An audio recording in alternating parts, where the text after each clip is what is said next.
everybody, welcome to another edition of PoCommunity, and I'm sitting here with Aradia Faire. Hey, how's it going, man? It's going really good. How are you? Good, man. That's great. Tell us a little bit about yourself. Okay, well, I'm a singer-songwriter. I have been playing for like 6-7 years. I don't even know, and I've got a baby on the way.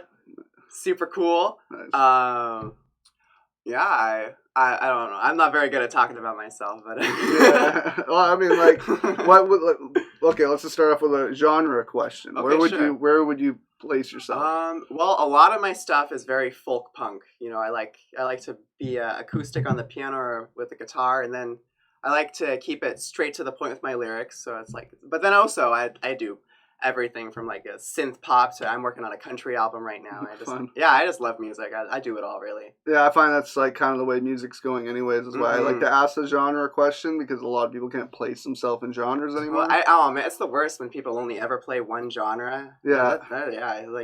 Well, and everything's kind of blending together now too. You're seeing a lot more of meshing together. Like, I think it kind of started early 2000s, where it was like when they started collaborating hip hop artists with really poppy songs, like you would never see the 90s hip hop artists doing, where it was like NSYNC doing a song with Nelly. So it's like that started doing, where people just started meshing these styles that would never be seen together. I'm working on a pop album with my brother right now, brother Sawyer, and it kind of sounds like hip hop, but it's not what it started as at all. No, I know all the sampling that goes on, and people using all different kinds of genre to mesh into each other. And I even learned that in school, when I was in school, whatever, 15 years ago. But I mean, it works. People love it. The masses, they consume it. There's like, me personally, I'm into like 90s rock.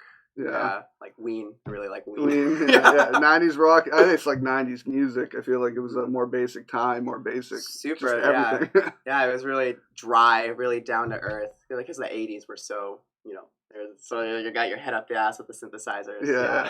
So you're classically trained. Which school did you go to? I went to Terry Fox. Yeah. Rock. Yeah, it's Steve Sanis's rock school program. One in Juneau, actually. Really? for teaching, not for music, but still, it's a Juneau. Pretty cool. And it's great. every semester, like 20 bands play 3 songs, and it's like a 3-hour show, and it's a big old theater, and it's all self-funded. Like, we use the ticket money to get new instruments, and it's we got everything. We got Nords and freaking super fancy guitars, grand pianos. It's crazy there. I graduated in 2016. That has been a while since I was there. And then after that, I went to Nimbus for a semester, which was super cool. I learned a lot, met a lot of really interesting people. It was all paid for, too, thankfully, by a very kind benefactor. And but then I've been living without status for my whole life, and well, not my whole life, but pretty much my whole life. And so I couldn't get a student loan, so I couldn't continue school. So I was only able to go to Nimbus for 1 semester, but I learned a lot, and it's definitely a really good experience. Cool. Yeah. And it's so expensive, It's just so much money. If I could. Because I'm working on getting my documentation, right? Yeah. That's a whole complicated thing. If I could get my documentation back, I don't even know if I'd go back, just because it's so much money. And, we live in the information age. You could just learn everything you need on the internet. Yeah, and you brought up Terry Fox, as that program. That's not the first person that's told me that they had that program, and I had no idea that they did. I've had friends that have gone there that are musicians that never told me a thing about it. So, but I've heard a bunch of amazing things. It's really, really good. I mean, if you want to learn how to play music, that enroll your kid in that. That's the place. That's cool. Yeah, that's awesome to hear. Because I was wondering where all this new crop of talent in the area is coming up. Because there's a lot. There's a good amount from Riverside, and that's mostly just because they were all friends with each other. But I feel like the majority of it is from Terry Fox. Absolutely. Yeah, that's a cool program. Let's ask you about your inspirations. Okay. Well, going way, way back, big inspirations are Regina Spektor, We Are the City. Really like Queen and David Bowie. Let's see. Just listing stuff I like. But definitely Regina Spektor is big because of the piano playing and songwriting. And We Are the City, which is a local band, they're really cool. They're probably one of the first bands that I became obsessed with as like a 12-year-old, and yeah, they're really cool. They do like weird prog indie. They're super neat, and they just released a new album. Yeah. So you said that Sawyer is your brother. Yeah, Sawyer Reed. Do you guys come from like a musical family or something? We do. Our mother is a songwriter. Oh, cool. So it you guys grew up around it a lot. And... Yeah. Cool. So like what you're working on with him, you said what kind of album? We're working on a pop album, and I'm also working on a country album. And even though I went to school for production, he's so talented that I'm getting him to produce all my stuff. You know, I'll like engineer and record the tracks in my like bedroom, and then I'll just send him the stems. He can do it. I think sometimes when you produce your own music, it can drive you a little crazy. That is so true. So it's kind of good like to work with somebody that will probably respect your like what you want on it, but they can still do it themselves because it's I find like when I recorded music, it was always a lot longer of a project because everything was nitpicky. You'd edit the beat, then you'd have to edit the vocals, and then vice versa. If anything, it's just everything had to sound as best it could. Yeah, I've driven myself crazy working on songs. Yeah, so you play instruments as well? Yeah, I play piano and guitar mostly, but you know, I like dabble in drums and bass, and I also play ukulele, play harmonica. I play a lot of things. I'm mostly a singer, though. Yeah. Do you work with anybody? Like, well, I did have a band, Whiplash Jack, and you know, I'm still doing session work with them, but we had some creative differences, so I had to step down. It was too stressful, and you know, especially with my freaking baby on the way,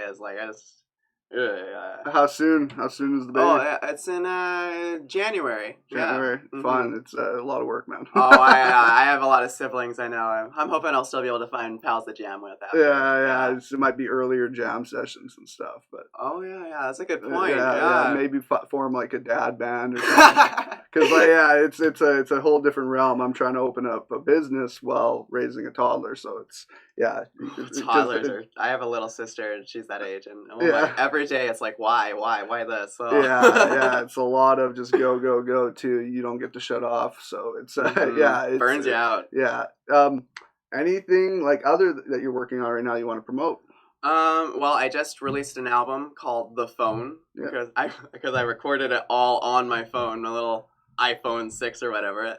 It's crazy, you know, people spend so much money on recording equipment, but I sent this album to my friends and they played it in their car. They couldn't even tell it was recorded on a phone. So how did you record? You just I just put it on my piano, sang into it. That's insane. Yeah. We had I don't know if you know Emerald, but there's I do know Emerald. So she was in here and she said that she recorded a whole album just using an iPhone headset with the microphone here. I took it one step. I just used voice memos. I just one mic'd it. Yeah. That's hilarious, man. It's a good point. Like with technology now, what you can do with it, but it's also like I feel a lot of people put too much emphasis on spending a ton of money on it to make themselves sound great. So nobody ever knows the difference. Like, no. I mean, maybe a musician would, but nobody. Well, especially if you're an independent artist. It's if you're trying to get discovered too. But like, if you want to go major and you want to go that route, I've heard from the inside before, like they don't want to hear that polished,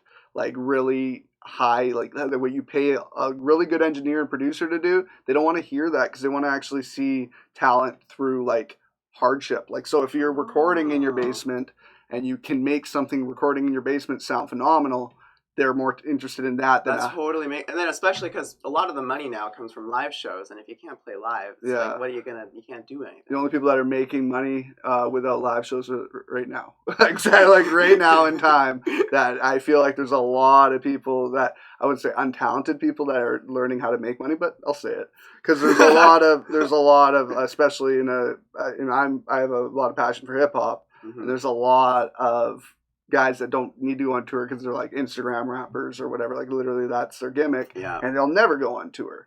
Because they can't, or their whole careers will be done. But they've learned like that this time, if you know how to market yourself, a lot of people know how to become superstars now, right? Yeah, it's all marketing. That's all it is. Yeah, and you have to be kind of narcissistic and promote yourself constantly, even if it's a character. Turn yourself into a narcissist.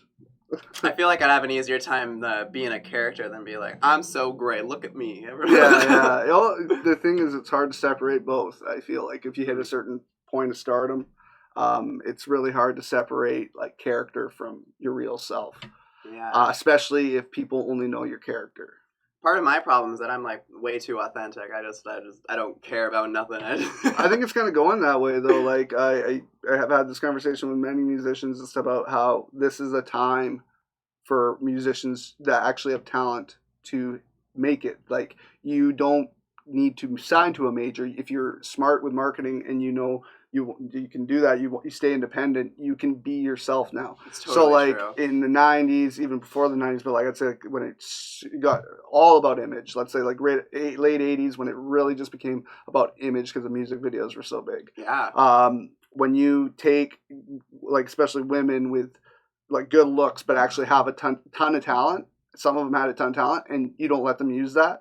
You only promote their looks. Yeah. That was the music industry. That was the movie industry. That was like every industry was like that. You couldn't be yourself. That's why Avril Lavigne was a punk rocker. She's not a punk rocker. That's like a true thing. Yeah. So it's just like they gave people images to basically sell. Now you got artists, Billie Eilish. You got like young women that like literally are like, screw that. I'm going to rock awesome. my style. I love that. Yeah, that needs to be. It really needs to be. I find, and it's finally showing. Especially because like music's supposed to be fun. You know, all that pretending. It's soul sucking. It's awful. Yeah. Especially like I feel bad. Like I mean, you don't feel bad for the people that don't have talent that they turn into superstars, but it's the people that have a ton of talent that are limited. Sad. And then their big moment to shine, if they ever do, it's on like a freaking gimmicky singing show. It's sad. It's sad. Yeah. I know. It is pretty sad, but I mean, I think everything like it's a really crazy time in the world, but a lot is changing for the better with like just acceptance and promoting people as themselves instead of just creating images. Even if like you're just like live streaming on Twitch, that's kind of like busking in a bar, which doesn't really happen anymore. So it's definitely moving towards that again. Yeah, thank God. Yeah, and it's different. Like I feel like it's like we're less judgmental, but we're very judgmental. So like busking per se, people that was very normalized, and like now if someone's busking, you automatically think like they're a struggling like a person that has issues. But in reality, there's like I know when I was a teenager going downtown Vancouver, walk downtown, there were so many talented artists that's how they got discovered. It's just like got a license for that stuff. Yeah. Anything else you want to talk about, man? Like, nothing comes to mind. Your favorite song. What do you say is your favorite song you've ever done? Oh, my favorite song I've ever done. Yeah. I just wrote this song called "The Devil Is Real." Yeah. And it's all about not pursuing your desire. And actually, I just quit weed like 1 or 2 weeks ago. I'd struggled with it like for years. I was like, oh, I want to quit, but then I can't because my anxiety is so bad. Yeah. And then writing that song, just keeping the lyrics in my head actually helped me like stay strong and not smoke weed. And that it's like it's not crack, but it's like it did like affect my life a lot. Now I'm much better off. Got more energy. I can smell stuff. Smelling stuff is cool. Yeah, that's pretty cool. Yeah. But yeah, man, if you want me to play a song at the end of this, is there a certain song you want me to play? I'm sure I'll think of one. Okay. I got a lot of different songs. I'm not sure what people want, like a polished song or an acoustic song. Yeah, or you got the event room. Could we like record a little guitar ditty in there? You got a guitar here? I don't have a guitar here. Maybe one day. One day we will. We really want to have like musician get-togethers, almost like we have a lot of we call like entrepreneur schmoozes here, which is just like entrepreneurs come in and just like talk to each other, have some drinks, whatever, have a good time. But I want to do that for musicians and producers and stuff. So like get people from the area just to like come in here, jam if they want to. But just like that's where you're going to find people you want to collaborate with. It's really difficult. You don't know what to search for. If you don't know somebody's name, how do you search for them? So if you come here and you find people that you're like, oh, wow, I definitely can see us working together. You never would have found them. That's what we're hoping for. That sounds cool. I'd show up to that. Yeah, cool. So that definitely keep an eye out for that. I'll hit you up. I'll let you know. I'm looking for songwriters for this game show I want to make, where it's like a songwriting competition. It's sort of like guys' grocery games. Yeah. It's sort of like that, but with songwriting, and and then also like you can like randomize the genre, what instrument you need to use, and like how much time you have to do it, and it's. Yeah, I think that would be really cool because most people get sort of stuck in their own genre. They don't ever, you don't see metalheads making polka songs. Yeah. I think it'd be really entertaining to see them try. Yeah, that was actually when I was in school, one of my teachers, that was a project he had. It was basically he asked everybody what their least favorite genre was. And then when he was done asking everybody, he said, well, that's every one of your projects now. You guys have to make a song in that genre. That's brilliant. So they did that. I'm not a country fan. I like classic country. I don't like modern country. Yeah, I like classic country too. So modern country, I can't do it. So I will listen to old Hank Williams, nice. Senior even, and Johnny Cash and stuff like that. But I cannot stand the twangy BS that's out now. I it's just a can't. lot. So that I had to do a song. But it's interesting. I don't know if we've mentioned this yet, but the music and how homogenized it is, and all sort of sounding like hip hop, even country sort of sounds like it now. Yeah. It's all very pop on the radio. It's like the Old Town Road came out a couple of years ago, and that was really people were obviously the old school country people were just livid, but when the kid just was uploading his song to Spotify and sees okay, what genre they want me to put this in, and he chose country, people were all up in arms, but in reality, people are always going to get mad about everything. Yeah. You can't avoid it. Well, that's why, you see, with certain genres like hip hop, there's different genres, subgenres that have popped off of that, but people still call it hip hop or they call it rap. There's not many everyday people that are no, that's trap music or something like this. It's they don't know the difference. But with rock, rockers are pretty stubborn. Oh my god! In the '90s, especially, the amount of subgenres they were coming out with just so you couldn't call it rock and roll or hard rock or alternative rock. They're new metal. You can't call that real metal. It's just that's where it got. I had a lot of friends growing up who are super into genre categorization. I can't stand that stuff. No. It drives me nuts. I think it must have Linkin Park was one of the first. I think that was really just taking too many genres and mashing it into one, and then people loved it. And now that's completely cool. World changes. Yeah, the world definitely changes, and we're kind of an impatient generation. So I don't know if it's just you don't want to separate. I don't know. I'm really excited to see what happens next in music. I mean, I feel like it will kind of be like the '90s, where everything gets sort of dry and a little bit more acoustic again. But you never know, though. I think you'll get a lot. This pandemic has kind of created passions people don't know they have. That's so totally you're true. gonna get more, like you said, that more the acoustic sound. I find because people bought guitars or bought microphones. So this microphone here we went to buy during the pandemic just to set up this room, and it was almost impossible to find microphones because of the amount of podcasts that were getting launched. I just bought an interface, same problem. Yeah. Everybody was buying and getting into something new. So I think you're gonna see a new crop of people that didn't even know they had the passion of music that come out and just become. And then also people are always trying to stay unique, and at a certain point you can't really stay unique anymore with the way that music is produced now. You gotta just use a guitar. Yeah. So, otherwise you won't stand out, right? Yeah. Mm-hmm. And I mean, it's so easy. Not I want to say easy. But you still have to be super creative, but it's easy. I'm not really a musician per se. I don't have the patience. I don't know if it's ADHD, OCD. I don't even know what you would call it, but I get really pissed off at myself, and I don't have the patience for it. So when you give me a MIDI keyboard and I can create instrument sounds with a keyboard, that was amazing. I love being a keyboard player. You can do anything now. It's awesome. But I do wish I had the patience to do it actually, play an acoustic guitar, because there's just something about that, right? That's just totally so amazing. But yeah, man, thank you for coming by. Thank you for having me. No problem. So cool. Yeah, come by anytime. We want to definitely, like I told you about that musician get together. I'd love to do that. And keep an eye out, keep an ear out. I used to run an open mic, and we're gonna start it up again soon once the pandemic has cooled down. So right here, man. I'll try and blend the audience. Come here, get my open mic to come here, get them to come to my open mic. Network. We're definitely want to do open mic nights, talent shows, yeah, just like talent shows I want to do just because not everybody's a musician and there's some cool stuff that you can do that's not musical. Totally. So yeah, I think it's just bringing the community together.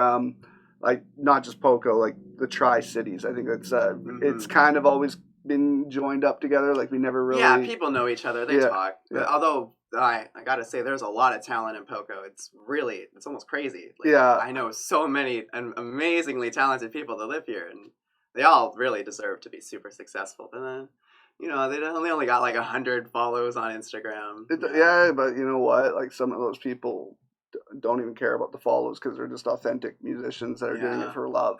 And no, this area's always been like that. Like even me growing up, I was part of a hip hop group, and all the other members were Poco kids. I was the only Coquitlam kid. So it's just like I noticed there was just always talent here and always. That authentic thing is tough because I was talking to a friend and, it's like, I wish that we could get some attention without getting a degree in marketing, It's like I just want to play music for people. It's like being a cook. You make a bunch of food for people. No one eats it. It feels awful. Yeah, man.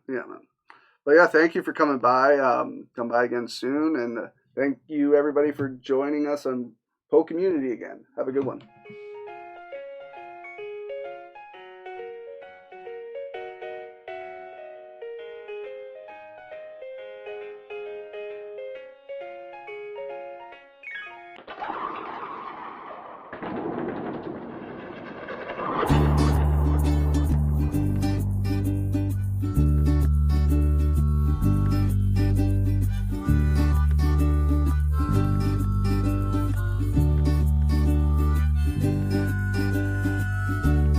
Touch me as much as your iPhone. You always made me feel so damn alone. Why you always gotta look at your Visco? You never even posted any photos. It's kinda rude to ignore me for your iPhone. If I were you, I would've just stayed home. So damn over all these memes that you download. I'm so damn over being mean on the down low. I'm not sorry that I'm not how you wanted me. I refuse to succumb to your reality.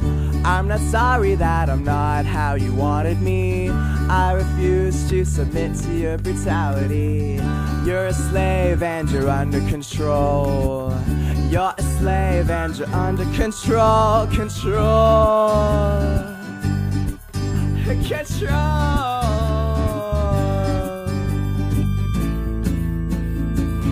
Please turn off your cell phone.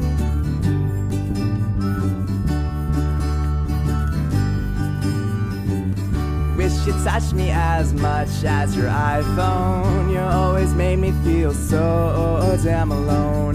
Why you always gotta look at your Visco? You never even posted any photos. It's kinda rude to ignore me for your iPhone. If I were you, I would've just stayed home. I'm so damn over all these memes that you download. I'm so damn over being mean on the down low. I'm not sorry that I'm not how you wanted me. I refuse to succumb to your reality. I'm not sorry that I'm not how you wanted me. It's not my style to submit to your brutality. You're a slave and you're under control. You're a slave and you're under control. Control.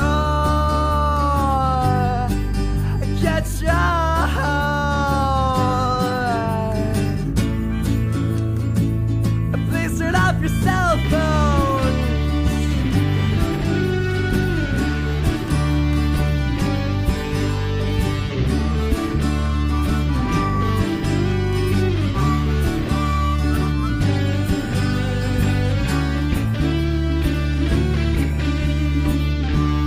Touch me as much as your iPhone. You always made me feel so damn alone. Why you always gotta look at your Visco? You never even posted any photos. It's kinda rude to ignore me for your iPhone. If I were you, I would've just stayed home. I'm so damn over all these memes that you download. I'm so damn over being mean on the down low. I'm not sorry that I'm not how you wanted me. I refuse to succumb I'm not sorry that I'm not how you wanted me. I refuse, I refuse, I refuse, I refuse, I refuse. And you're under control. You're a slave and you're under control, control, control.